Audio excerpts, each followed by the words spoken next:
नमस्कार, बहुत स्वागत है आप सभी का। मैं हूं आपके साथ चेतन पाठक। छत्तीसगढ़ में इसी साल के अंत तक विधानसभा चुनाव होने हैं और चुनाव से ठीक पहले राज्य में फेरबदल का दौर शुरू हो चुका है। जहां कुछ दिन पहले वरिष्ठ आदिवासी नेता नंद कुमार साय ने कांग्रेस का दामन थामकर प्रदेश सियासत में एक भूचाल पैदा कर दिया था, वहीं अब छत्तीसगढ़ की सियासत में एक नया मोड़ आ गया है। छत्तीसगढ़ी फिल्म के सुपरस्टार और पद्मश्री अर्जुन शर्मा आज बीजेपी में शामिल हो गए। इसके साथ इसी साल पद्मश्री से सम्मानित हुए पंथी नर्तक डॉक्टर राधेश्याम बारले ने बीजेपी ज्वाइन कर ली है। यही नहीं, इसके अलावा कई बड़े चेहरों ने बीजेपी का दामन थामा है।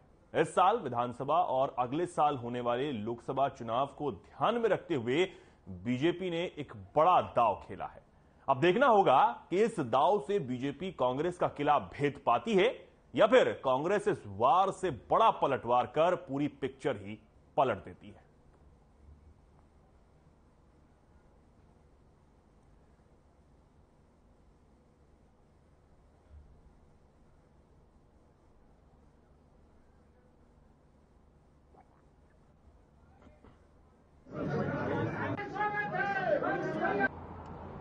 वो पहले उन्हीं के साथ थे, अनुज शर्मा तो उन्हीं के साथ थे। वो तो वैसे ही बैठे रहते थे। रमन सिंह जी के चिरंजीव के साथ उनके दोस्ताना संबंध थे और वहीं मुख्यमंत्री निवास में बैठे रहते थे। तो आज चले गए तो कौन सी बड़ी बात। पार्टी में जो लोग आज शामिल हुए हैं वो भारतीय जनता पार्टी के पुराने कार्यकर्ता थे। हर चुनाव में भारतीय जनता पार्टी के लिए प्रचार करते थे। भारतीय जनता पार्टी के तत्कालीन मुख्यमंत्री के निवास में हमेशा पाए जाते थे। तो अब वो भारतीय जनता पार्टी में शामिल होने की नौटंकी क्यों कर रहे हैं उसको वही बता सकते हैं, लेकिन ऐसे लोगों के भारतीय जनता पार्टी में शामिल होने से राजनीति की में कोई फर्क नहीं पड़ने वाला है। ये लोग पहले भी भारतीय जनता पार्टी में थे और भारतीय जनता पार्टी की दुर्गति हुई थी, अभी भी भारतीय जनता पार्टी में गए हुए हैं। तो इससे कांग्रेस की सेहत में कोई फर्क नहीं पड़ा।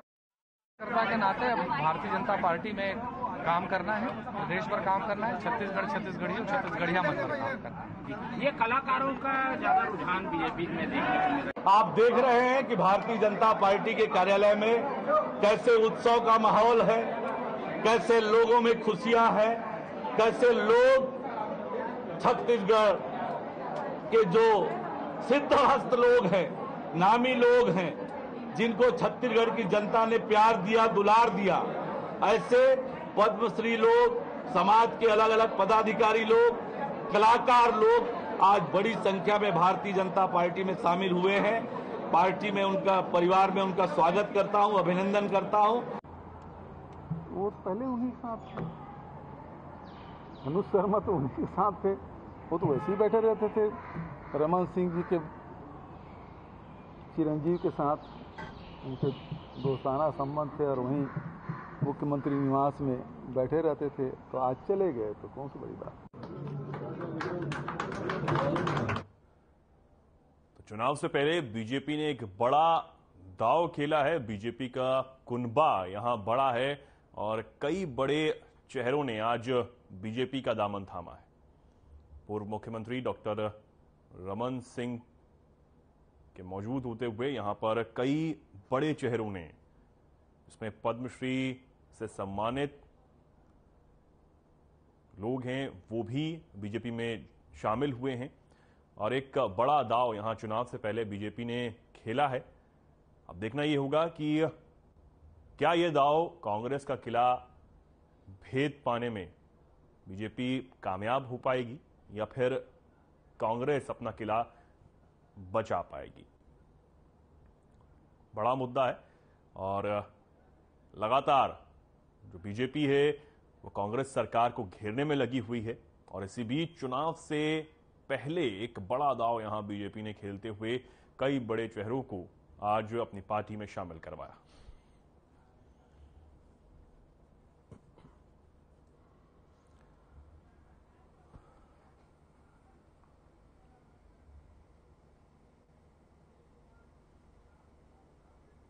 और आज इसी मुद्दे पर चर्चा के लिए हमारे साथ कुछ मेहमान जुड़े हैं। सबसे पहले जल्दी से आपको रूबरू करवा देते हैं। हमारे साथ भूपेंद्र नाग जुड़े हैं, प्रवक्ता बीजेपी, रुपेश दुबे जुड़े हैं, प्रवक्ता कांग्रेस, और साथ ही प्रशांत दुबे हमारे साथ जुड़े हैं वरिष्ठ पत्रकार हैं आप तीनों ही मेहमानों का बहुत स्वागत है आज की इस चर्चा में। अब मैं सबसे पहले सीधा रुपेश दुबे आपके पास आना चाहूंगा। रुपेश दुबे जी, बीजेपी में आज कई बड़े चेहरे शामिल हुए हैं, क्या कुछ कहेंगे? ये चुनावी समय में कतिपय लोग पार्टी बदलने का जो काम करते हैं, और तो और जिस प्रकार से अनुज शर्मा जी ने भाजपा प्रवेश किया, अनुज शर्मा जी पूर्व में भी भाजपा के विचारों से ओतप्रोत रहे हैं और उन्होंने चुनाव में भाजपा के लिए निरंतर कार्य किया है। तो ऐसी स्थिति में उनका भाजपा प्रवेश कोई अतिशयोक्तिपूर्ण बात नहीं है। और जिस प्रकार से भाजपा में छत्तीसगढ़ में जो स्थिति है, उन स्थिति को बचाए रखने के लिए छत्तीसगढ़ के नेता अपने शीर्ष नेतृत्व जो दिल्ली से आते हैं, उनको स्थानीय नेताओं के बारे में जानकारी नहीं रहती, और जो भाजपा में पहले से ही शामिल हैं, उन्हीं को ही भाजपा में शामिल दिखा करके अपनी खोई राजनीति को बचाने का असफल प्रयास कर रहे हैं। और आने वाले चुनाव में इसका कोई फायदा इनको नहीं मिलेगा। छत्तीसगढ़ में भूपेश बघेल जी के नेतृत्व में जो कांग्रेस की सरकार है, आम जनता की सरकार है, और जो 300-400 के आंकड़े में बता रहे हैं, ये कोई भी व्यक्ति अपना वो पहले किस दल में थे इसका प्रमाण बता दे। वो पहले भी भाजपा विचारधारा के रहे हैं, अभी भाजपा विचारधारा में गए हैं। सिर्फ एक प्रोपोगंडा साबित करने के लिए उनका ये कृत्य है, और छत्तीसगढ़ की जनता भली भांति जानती है। ठीक है। भूपेंद्र नाथ जी, आपके पास आऊंगा, क्या कुछ कहेंगे? आपने सुना अभी कांग्रेस प्रवक्ता को, वो कह रहे हैं कि सब प्रोपेगेंडा है, कुछ भी नहीं फर्क पड़ने वाला है सरकार पर। कुछ तो लोग कहेंगे, लोगों का काम है कहना। आज लेकिन बहुत हर्ष का विषय है कि भारतीय जनता पार्टी के विचारों से आज भारतीय जनता पार्टी का झंडा उठाते हुए ऐसे अपने अपने क्षेत्रों में समाजों का नेतृत्व करने वाले, अलग अलग क्षेत्रों में नेतृत्व करने वाले बड़े बड़े नाम जो हैं, आज भारतीय जनता पार्टी के विचारों से जुड़कर एक कार्यकर्ता के नाते कार्य करने के लिए अग्रणी रूप से हम सभी के बीच में जुड़े हैं।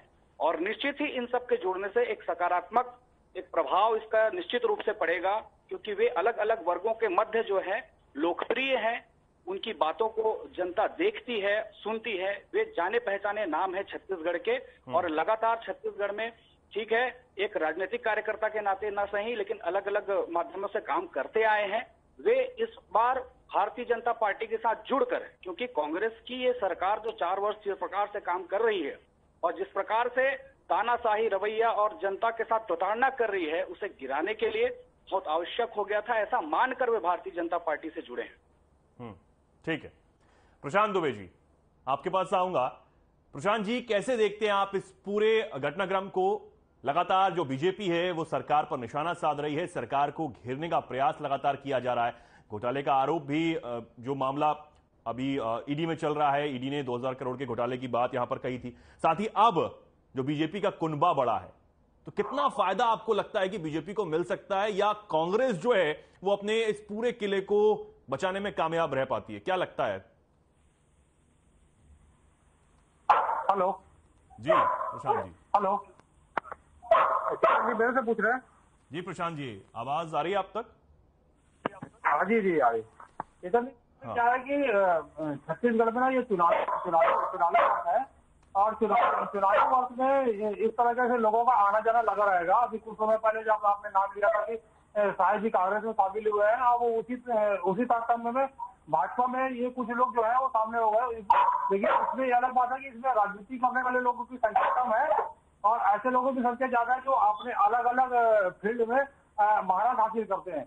लेकिन जहां तक मेरा मानना है कि इनके आने से ना सरकार को बहुत ज्यादा कोई नुकसान हो रहा है, ना विपक्ष में बैठी पार्टी उसको बहुत ज्यादा लाभ होगा, क्योंकि अभी 6 महीने का समय बचा हुआ है, और इनके कहने पर वोटर पूरी तरीके से किसी भी एक व्यक्ति को वोट दे देगा, या इनके कहने पर किसी भी व्यक्ति को वोट नहीं देगा, ऐसी संभावना तो कम सकती है। यानी कि कोई बड़ा फर्क नहीं पड़ने वाला है सरकार। ये मेरा व्यक्तिगत मत है भाई कि किसी के पार्टी ज्वाइन कर लेने से, मैं तो साई जी के बारे में भी ये कहता हूँ कि साई जी ने भाजपा छोड़ कांग्रेस अगर ज्वाइन कर लिया है, तो साई जी के कहने से उनके जो वोटर भाजपा में हुए थे वो पूरी तरीके से बदल के कांग्रेस में चले जाएंगे, मैं ऐसा भी नहीं मानता हूँ। ठीक है। रुपेश दुबे जी, आपके पास आऊंगा। रुपेश जी, अभी सुना आपने कि बीजेपी प्रवक्ता हैं, वो भी ये बात कह रहे हैं कि एक बड़ा चेहरा अनुज शर्मा के तौर पर उनके साथ जुड़ा है और कई जो ऐसे लोग हैं आज उनके साथ जुड़े हैं जो आने वाले दिनों में कांग्रेस पर लगातार वार करेंगे और बीजेपी की सरकार वहां बनाने का काम करेंगे, ऐसा दावा यहां किया जा रहा है बीजेपी की तरफ से।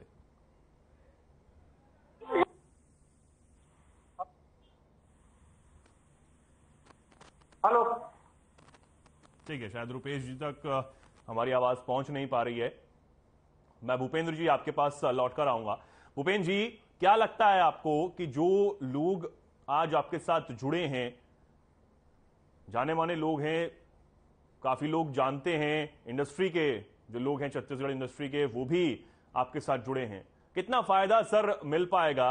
और हालांकि कांग्रेस भी अपने तरीके से काम कर रही है, अभी रामायण महोत्सव भी किया जा रहा है, कितना फायदा आप लोगों को मिल पाएगा?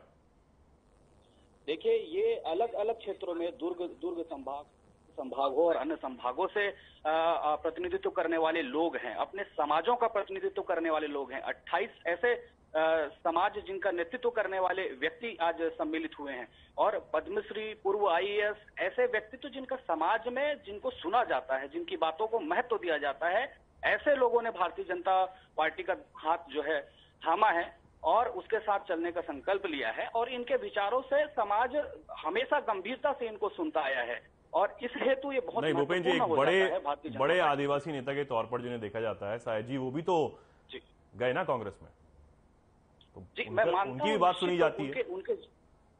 जी मैं कह रहा हूं उनको भी सुनते हैं लोग।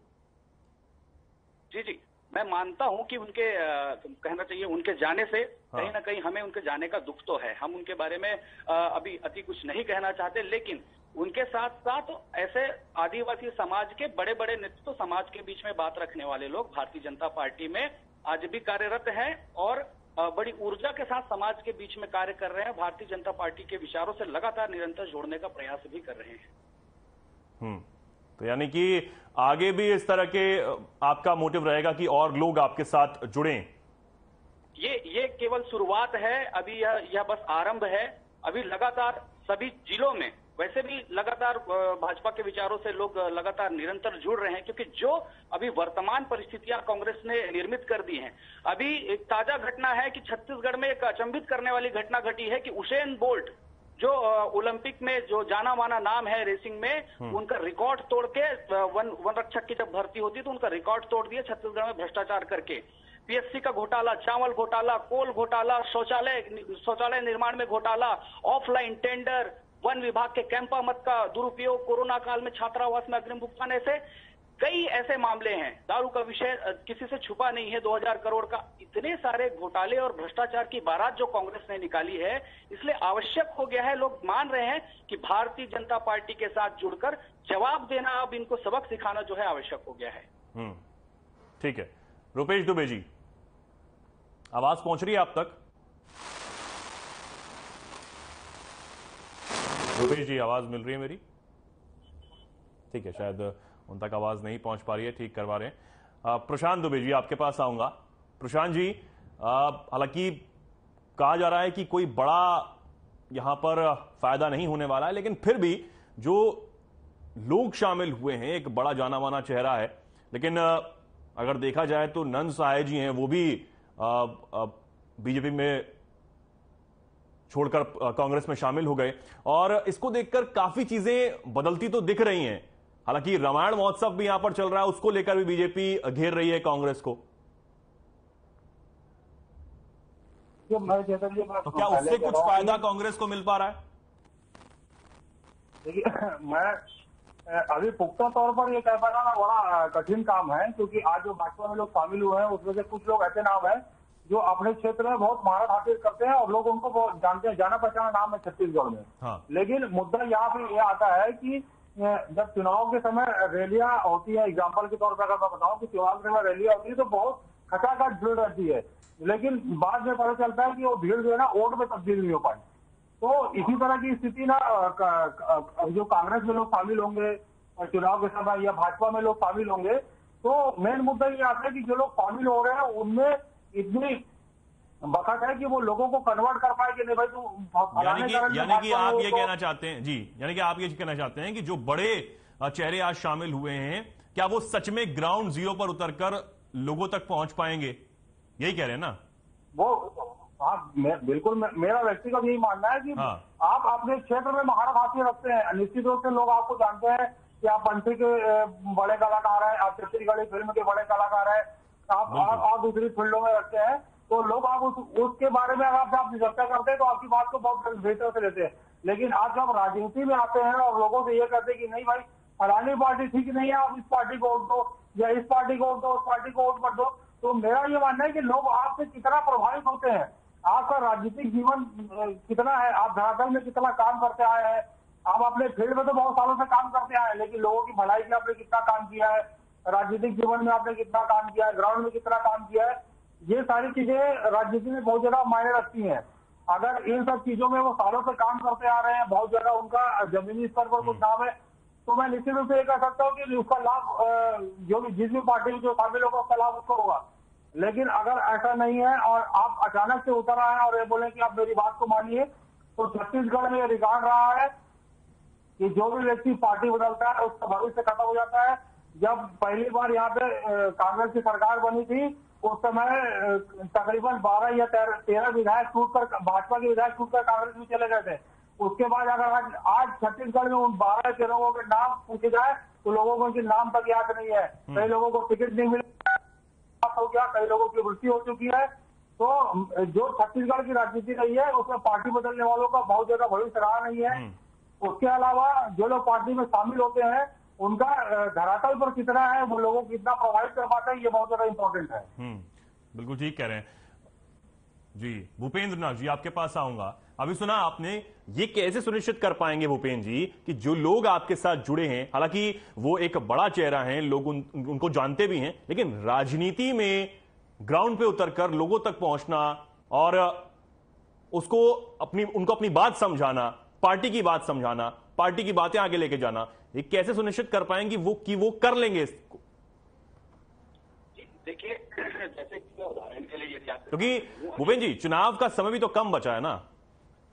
जी बिल्कुल, मैं इस बात को स्वीकार करता हूँ। जैसे कि उदाहरण के लिए अखिल भारतीय मरार माली कुशवाहा मौर्य सैन्य महासभा जो है उसके प्रदेश अध्यक्ष माननीय अपने राजेंद्र नायक पटेल जी, उनके साथ 28 समाज के प्रमुख जिनको सामाजिक बैठकों में लगातार सुनता आया है, वे उनके बीच में प्रतिनिधित्व करते आए हैं। उनके बीच में जब वो विषय रखेंगे कि किस प्रकार से 4 वर्षों में 7,000 से अधिक दुराचार इस छत्तीसगढ़ में हुए, कैसे कुपोषण के चलते एनीमिया 65% से ऊपर चला गया, कैसे पुलिस थाने के सामने पत्रकारों को पीटा जाता है और कांग्रेसी कार्यकर्ताओं पर FIR तक नहीं होता। ऐसे विषय जब रखे जाएंगे समाज के बीच में, तब निश्चित रूप से समाज उसको सुनेगा। समाज मुद्दों को जानना चाहता है, मुद्दों को की तुलना करना चाहता है, और उसके लिए वे सदैव जब स्वीकृति देंगे, जब ये प्रमुख वहां पर खड़े होकर अपनी बात रखेंगे।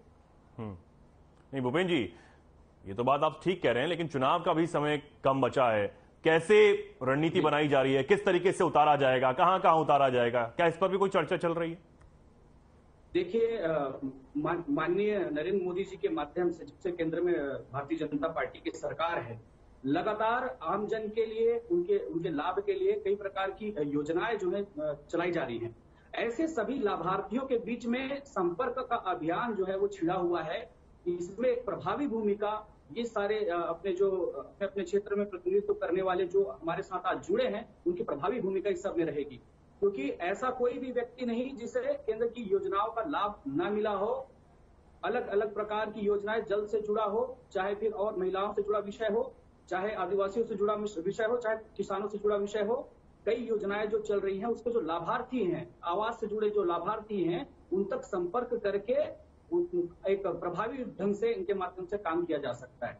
क्योंकि एक बड़ा विषय जो है छत्तीसगढ़ में चला आ रहा है, केंद्र की जो योजनाएं हैं उसको अपना बताकर कांग्रेसी कार्यकर्ता अंदरूनी क्षेत्रों में अपना बताकर लाभ लेने का प्रयास कर रहे हैं। तो ये जो बड़ी पर्सनालिटीज हैं जो अपने समाज का नेतृत्व करते हैं उनके बीच में एक प्रभावी असर पड़ेगा कि ये योजनाएं जिसका लाभ सबको मिल रहा है वे केंद्र की योजनाएं हैं, ये स्पष्ट होगा समाज के मध्य में, ऐसा लगता है।